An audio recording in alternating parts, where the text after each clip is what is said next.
Hello, and welcome to Campbell & Company CC Live. My name is Christian Cañas. I'm a vice president with the executive search arm of Campbell & Company. I specialize in recruiting for a VP and C-level suite. I am a former non-commissioned officer with the U.S. Army. I served with the 101st Airborne Division for about 5 years, twice being deployed to Afghanistan. I'm joined by my professional colleague and friend, Branden Marty, a former Naval Officer. Branden? Christian, thanks for having me. Absolutely. Thank you. We're here to discuss why hiring veterans, specifically in the nonprofit space, is so valuable.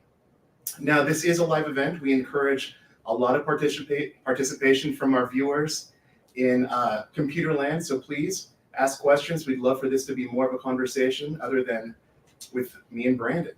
Now, with that said, Branden, why should organizations hire veterans? Yeah, well, let me start maybe with a quick intro. Sure. So I spent 13 years in the Navy.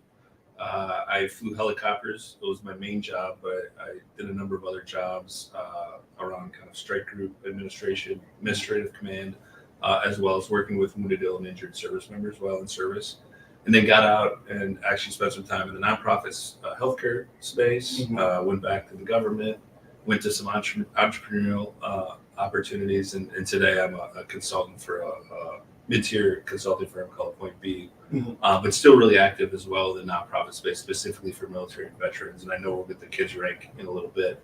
But I guess to start off with your question, I think it's really important just to start holistically and broad. Organizations of all sizes should think about hiring a diverse workforce, and included in that should think, how can we get more veterans in our workforce? And hopefully today we kind of answer some questions on the why there. But I think it's a number of things. Veterans bring a lot of skills and a lot of assets, both hard and soft skills that can help companies solve big problems, help bring in more revenue, bring more fundraising in kind of the nonprofit world. And they have a really broad perspective about kind of cultures and worlds and backgrounds at large. And so I think we're going to get into some of those things today, but I think it's just really important. It's such a small portion of our culture and our society today, kind of the military service member, the family members, as well as the veterans, and that keeps shrinking as the population grows older and our military gets smaller. But it's something not to forget about because of the skill sets that they bring. Now, when we talk about skill sets, what are some of those kind of soft and hard skill sets that are a little bit more unique to the veteran population? Yeah, so I think veterans do a number of things very well, mainly because they're taught within their teams, right? They work really well within teams, both big and small. They understand their role, and I think that's a really important thing, especially when they get out, and that's the asset they can have. They understand when to lead because they're given such great leadership authority at many at a young age, and they also know when to follow, and kind of the balance of those two things, which I think might be missing in a lot of places and portions of society today. Their worldview is very open because of maybe where they served, right? You mentioned serving in Afghanistan. I have had opportunity to do and be involved in many different type of bilateral or operations with different navies around the world, Japan, Korea, India. And so it's like through those experiences, you just learn how to work with a lot of different people, a lot of different cultures. And the Navy, or I should say the military and the branches are very broad in like who serves, right? That we come from all different parts of society, of the U.S. society, rural, very urban, socioeconomic differences, all those things, right? Racial diversity. So I think it's just important to understand that, like where we work, how we work, and kind of what we learn within those outside of our actual jobs. Right. Whether you kind of infantry, me as a helicopter pilot. Outside of those really hard skills, we all have these really kind of interesting soft skills to help support those. Right. And you mentioned the point about diversity. I like to tell my partner clients, and really even our peers, that I'm not sure that there is a more diverse workforce than the military. I don't think around the globe. No. In the globe, right? All walks of life, and really garnering that special skill set amongst a tight-knit group of, alumni, right? Definitely. Now, not if we were to skew mostly towards nonprofits. Nonprofits tend to have a certain dynamic to them, a certain way that they are led, a certain way that they're operated. Why is that? Again, those veteran skill sets you just mentioned. Why is that so great for nonprofits? Yeah, and I think we get really specific here. I think the first one, and probably the most important, is the idea of service, that you're doing it for a greater good, which obviously that's the whole focus of many nonprofits, right? And so when someone enters the military, they do so with the idea and the understanding that you want to do and be a part of something bigger than yourself. And I think that's what nonprofits are doing at all different levels, C-suite on that, is you understand that there's a mission that you're focused on doing, and it's embedded beyond a paycheck in kind of your soul and your work and your effort, and you want to go out and do that for the people or groups that you're serving. And so I think that translatable opportunity for veterans is compelling on both ends, right? Because on a nonprofit side, they're getting a person that's driven by something bigger than the financial reward, by the passion and the mission of the work. And then on the service member end, it's an opportunity for them to come back to their community and serve in a greater capacity, similar to what they did in the military, and serve a group, an idea of whatever that nonprofit may be focused on. So I think that's like the number one connection, right? And I think going on forward from there is a couple things. Teamwork. Obviously, many nonprofits are small. They're very agile, small teams working together. Most of the time, doing very big things beyond kind of the scope of their employee base, right? Many people wearing different hats. I think in the military, that's very normal, right? We all had the job that we're focused on, but we had these things called collateral duties. Right. These other things that had to be done for the better part of the organization and mission. That we really didn't sign up for. No. We had no idea they existed. Yeah. And then I think, thirdly, I'll say, I think the military teaches you, mainly out of necessity, that you have to solve big problems with very little. Like we think the military is this very resourced group, but it's so broad, and there's so many different mission sets globally and goals, and so the innovation and the problem solving within that to complete the mission is really important. And what I saw when I was in the Navy was just some amazing, creative, and innovative people that did a little with, or I should say, did a lot with little. And I think that's really the importance, and probably has been out in the nonprofit space, is how can we fight above our weight, considerably fight above our weight, with not as much maybe financial resources, other resources, but still provide a quality product for who we're serving, better and better each year, right? And so I think like those three things to me is like at a core of a service member or veteran. No, I think you hit every point accurately. That's exactly why I believe, certainly, that veterans make wonderful, wonderful leaders in the nonprofit sector. But I think one of the challenges is attracting and kind of retaining that talent, right? How can an organization even begin to attempt to attract veteran talent? Yeah, and I think it's gotten a lot easier, more so from a marketing and education perspective, for many different organizations, small, I would say mostly small community organizations that don't have a huge need from an employment standpoint, but still want to attract quality people, in this instance veteran, is getting out there and understanding what's available in your community, right? And so at any instance, I should say at any year, you have anywhere from 200,000 to 250,000 military service members transitioning out of service, right? And so think of that as the number or the opportunity out there. Now, we're not even talking about military spouses, and I know we can get into that. And in a lot of ways, military spouses are as equally capable, or if not more capable, than their military service member, and don't have as much opportunities when their service member is serving because of maybe where they live, where they have to be stationed.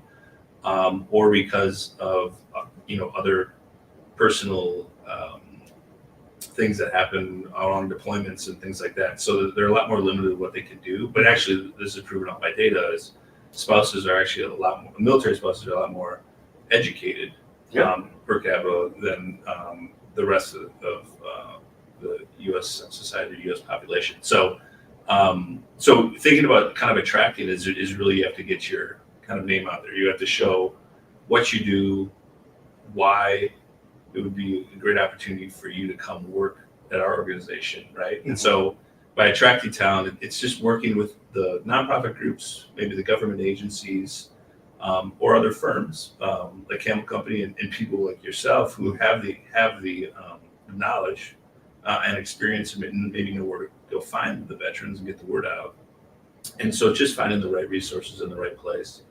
In terms of like the retaining part, I think veterans and even military spouses, like probably many employees, they want an opportunity to grow. They want an opportunity to be challenged, probably more so. They want a career path. Right.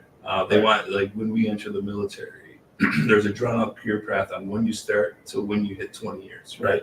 Because everyone's thought of, if you're going to stay in this organization, you're going to rise up in the military. This is the pathway, this is the journey that you need, that you can take. Of course, there's forks in the road and whatnot, but Sure. I think they're looking for similar, like they're applying to that job, but they're thinking about what's next. How can I develop myself for the next opportunity? What other opportunities are here in this organization or this industry, and where I can go from here? Yeah.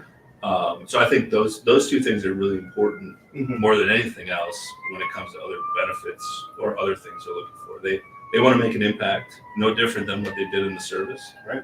And then how they do that and how they continue to grow and be challenged to make that impact is really important. Right. No, I think, and great that you brought up military spouses. I think a lot of times when we think about supporting or hiring the veterans, we only think about the service member, when really it's one portion of an entire family, not to be too literal. It's the service member, the military spouse, and frankly, family support members too. It's all one community that has that experience of supporting that military service member. And I think that's too often overlooked, where, there is a lot of untapped talent there. And, luckily, post-COVID, I think the hybrid work environment has really opened a lot of doors for those spouses and family support members to be ingrained in different opportunities that probably didn't exist, frankly, before 2020. Right. So, go ahead. No, I was going to say, like, to be very specific around those organizations that are doing great work in terms of providing visibility or opportunity, I would say, I'll just name one as just an example, and folks can go look at this and then just kind of search what the whole space looks like. But hiring our heroes, the Skill Bridge program, which is specifically for service members, is an opportunity for a service member who's still in service, active duty, serving, but is transitioning out in the next year to do an internship with organizations around an area that they may be interested in, whether it's an industry or role, that they can go to that workplace and actually work for that organization to gain skills, but maybe gain an opportunity when they get out. And so it's a really awesome program that has really kind of come into its own in the last couple of years. And I've seen friends and former colleagues just really dive in and gain great experience and job opportunities coming out of it. The 3 to 4 month internship, where there's no cost to the company, but it's you have another person, another body that you can train, develop, and then hopefully have an opportunity for coming out, because there was really good feelings and thoughts around the program and internship. So that's one very small example of a program that any organization, any size, in this country can get involved in and be involved in, and support military members, but also gain some great employees and great talent for no cost. Right. And fortunately, over the last 5 to 10 years, the military as a whole, I think, has done a significantly better job helping transition service members to the civilian world. I mean, I can think of people I've served with where they were given, try to write a resume, here's a pen, good luck to you, thank you for your service. And I think, holistically, we've really gotten better at it. We're not perfect. We're certainly not there yet, but programs like Skill Bridge, Hiring Our Heroes, I mean, it's great. And really, it's not even just for, let's say, enlisted members, junior grade. It goes all the way up to officers, colonels. I've seen go through the program. I mean, it's a wonderful program. Well, there's other programs for those senior executive level folks as you get into kind of senior officers, flag officers like the admirals and generals. And I've known many of them who leave service and go on to run nonprofits, former naval flag officers that I know all over the country. Again, because that service aspect's really instilled in them, and they want to give back even more than they did in their 30 and 40 years experience in some instances. And so there's other very specific programs that we can share, give more information about, that you can find out there if you're really trying to connect to those senior C-suite leaders. Sure. But it's also like, don't forget about kind of the folks like Christian and I who got out after 8, 10, 12 years, who are veterans, but then have professional experience outside of military service, but still have all those same assets and attributes that we learned in the military, but then gained some corporate or industry knowledge, and that could be really beneficial and valuable to many different organizations. Now, when we talk about, let's say, veterans who are already within an organization, in your mind, from where you sit, how do you believe that organizations, nonprofits, can build that kind of inclusive environment for the veteran? Yeah, I think the as you kind of think about your path around, hiring, onboarding, and then retaining, it's really important to start before you even start the hiring process. Is like understanding first, like how many veterans you have working for you right now. Do you even know? And if you do, like, talk to them and understand, like, why did they want to come work in this organization? Like, was there any connection between their military service and your mission and what you do as an organization or the role? And in that, you can learn a lot around maybe different skill sets or knowledge or experience that the veteran had that connected directly to the role. Maybe it's a role that you have a number of different opportunities in, or maybe it's a specific mission of the organization and what it do and what it connected. So, like, starting at the very beginning before you just jump off into a hiring process, like, understand like who's there and what assets and resources you already have that can maybe go out and help you in the market to recruit and help you to bring more veterans in. We talked a little bit about kind of leadership and development and those opportunities, and I think it's just important to give the veterans, military members, and any I think group in the organization that identifies in a certain way, to give them an opportunity to make community within your organization, and have them be able to share their experience. I think military veterans, we don't talk about it very openly, but when asked, we're happy to share about our experience and how it influenced us. And I think that, like, a lot of that knowledge is important for an organization to kind of like understand, so you know how to continue to work with people of different diverse experiences in the organization. So I think it's the kind of first, like, understanding and education, more so than anything else. And then it's the next part is what we talked about a little bit earlier, is like that opportunity, like kind of what's next. How can I get better? How can I develop? How can I develop things like that? Yeah. You actually touched on my next question.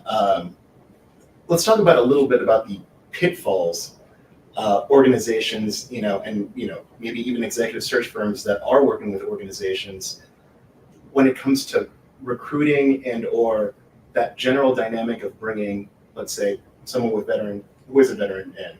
There are certain pitfalls. There are maybe some questions that maybe we don't want to be asked. All right, can we talk a little bit about maybe do and don't?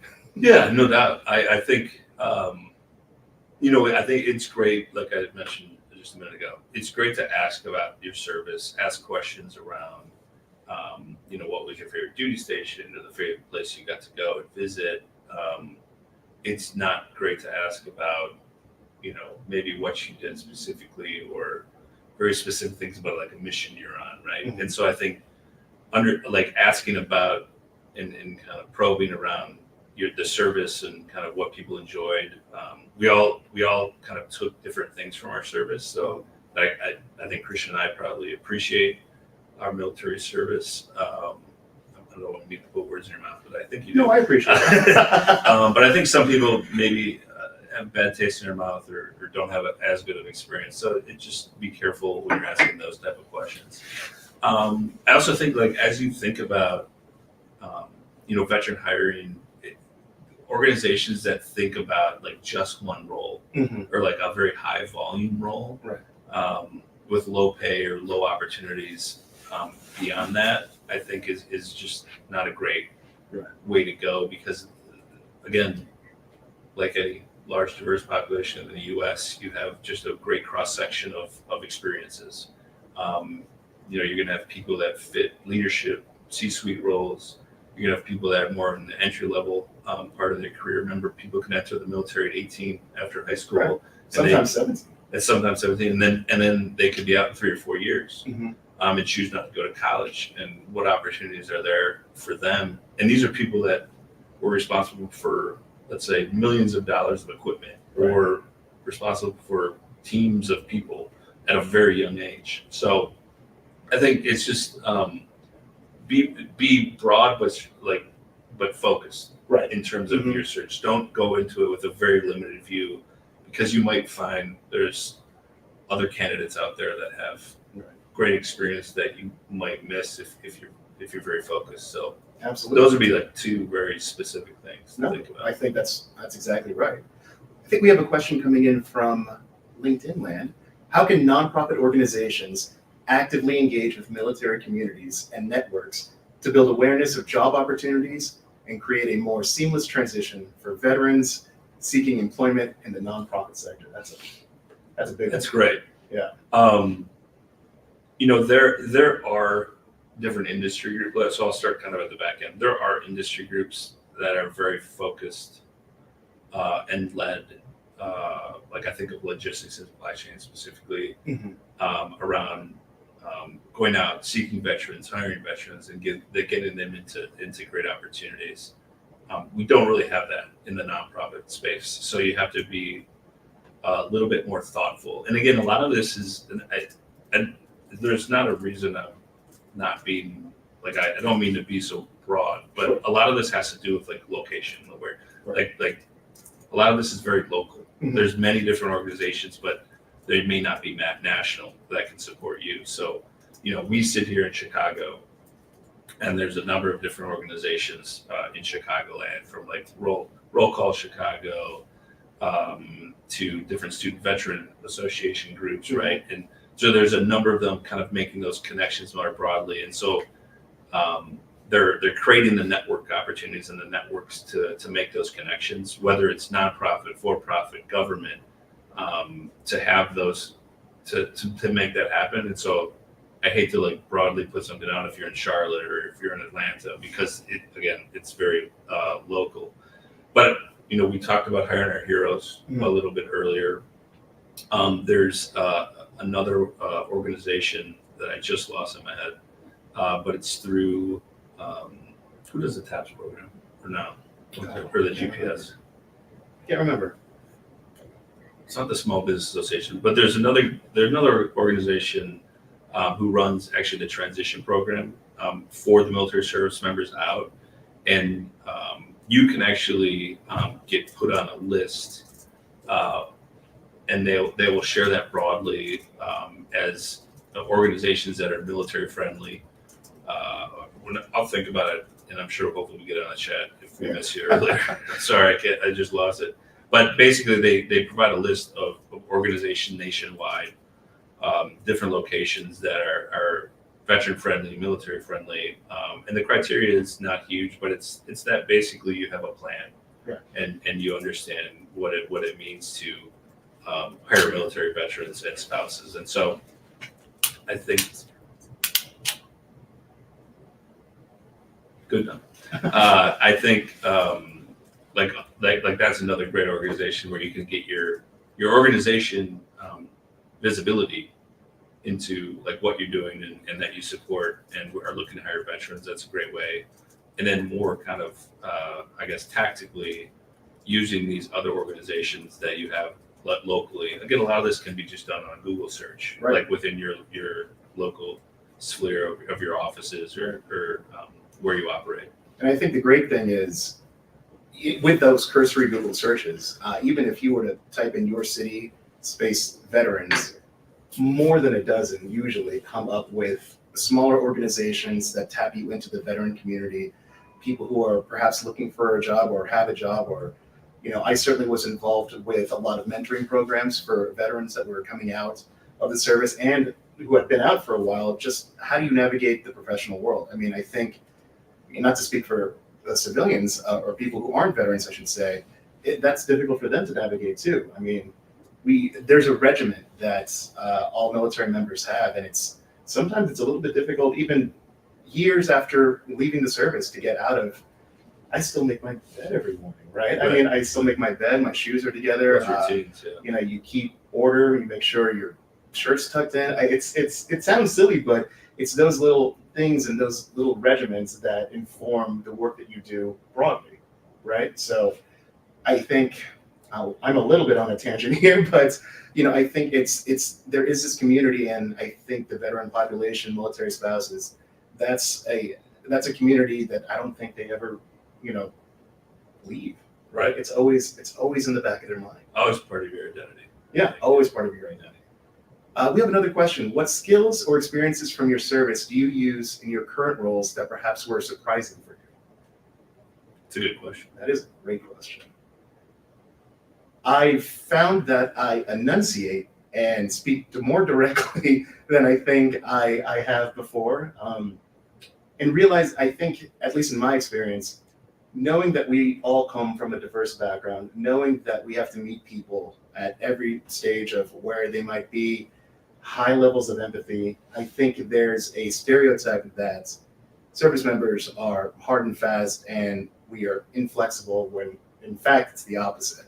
We are very flexible, we're very understanding, we understand that things happen. We've been in environments where the worst thing could possibly happen to us, and then we have to figure out a way out of it, and we have to figure out a way to move forward. And that's certainly informed my work that I do today, and certainly in the executive search world, where you meet a broad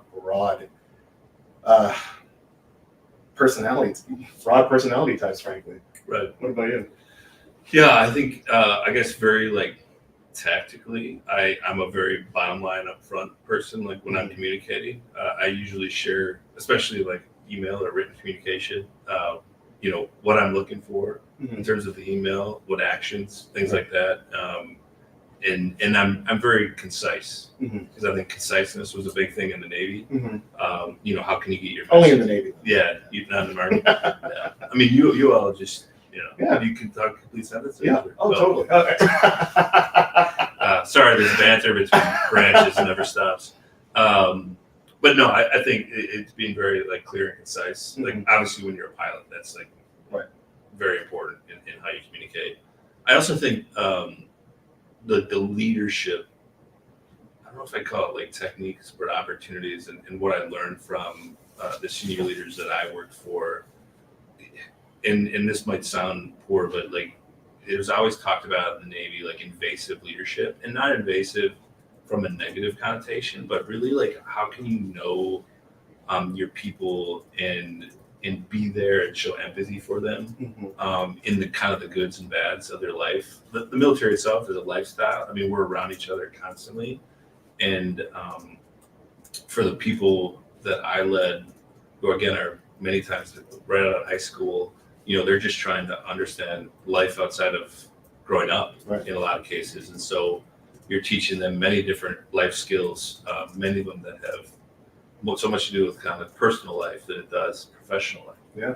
And so kind of the invasive leadership of and knowing who they are, where they come from, where they might find some of their pitfalls. I'm having to step back in my kind of professional career outside the military, because I don't think anybody wants that type of invasive. Right. But you want to know people, and I want to know them at a really personal level, what drives them, what makes them tick, what do they want out of life? Right. If it's not in this organization, how can I help get them to a role in another place, another industry, things like that. Like I want people to succeed. So I think that's something I always took from the military. And I think one last thing I would add is high levels of respect with everybody that you're interacting with, especially the first time around. I think respect, it should be earned, certainly, but you don't come at anybody, whether it's a conversation, whether it's in a personal or professional atmosphere, without some level of understanding.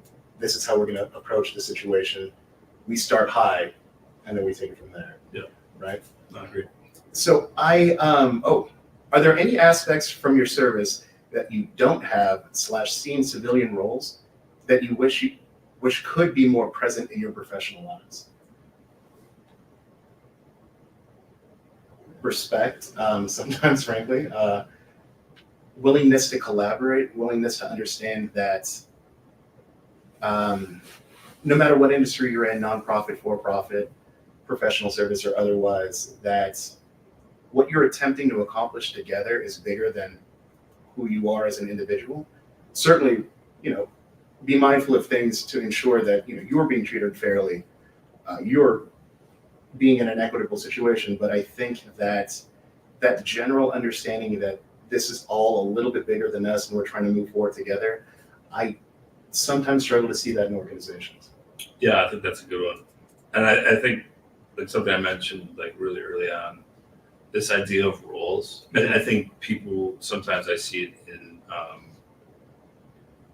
civilian world outside of the military, this idea that if you're in a leadership role, you always have to be in a leadership role, instead of providing someone else the opportunity from a development standpoint. Like how do you challenge them and give them, like a lot of folks, they don't necessarily, like a pay raise is great, but they just want like a challenge, right? And they want to be developed in that. So how can you say, this project is yours, you run with it, I'm here to support, guide, but this is yours, like you're leading it, right? And stepping back and supporting them. I don't think you see that as much. I think that there's and it's funny to say in the military, like outside the military, but very hierarchical in a lot of organizations, like leadership. Like if I'm leading, I'm always leading. Right.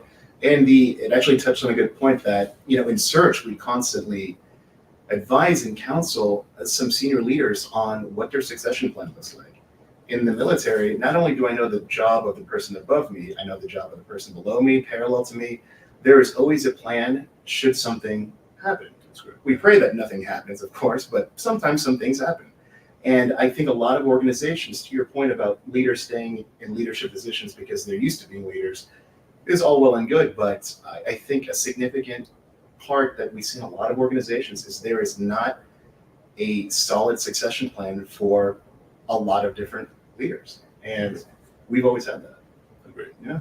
I will say the one thing that I have learned, just to flip the script on that question, it's a great question, is, and I'm still learning, trying to figure it out. Right. I think in the military, we have very poor work-life balance, mainly because of what the mission is. And it seems like we're always on. And it's the one thing that I haven't been able to get rid of. Like the desire or the need, or maybe the guilt of not working in some instances. And I think like what I've tried to take from a lot of people I've met outside and continue to try to work on is kind of that balance of work-life, family.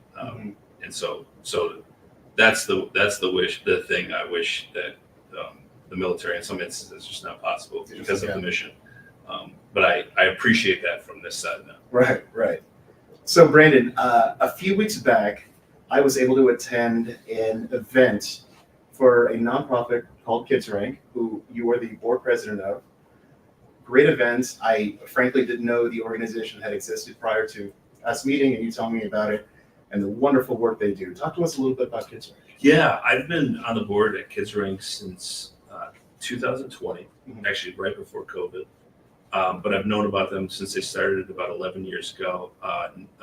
An organization just north of Chicago, and their whole mission and goal is to support military children, mainly as they kind of transition from base to base. So there is a great statistic, and to me it's a shocking one, is that military children, by the time they're 18, meet more influential people in their lives than most do their entire life.